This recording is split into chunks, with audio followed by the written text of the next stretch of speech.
Hi guys, today we will talk about how to fix or how to solve the problem of freezing on the application of Discord. We go to settings.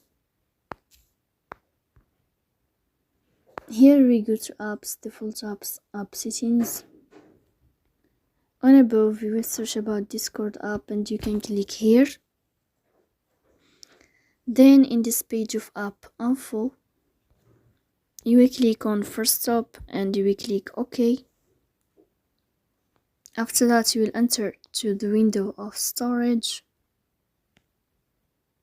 Here we click on clear cache, but pay attention, don't click clear data because that can delete your account.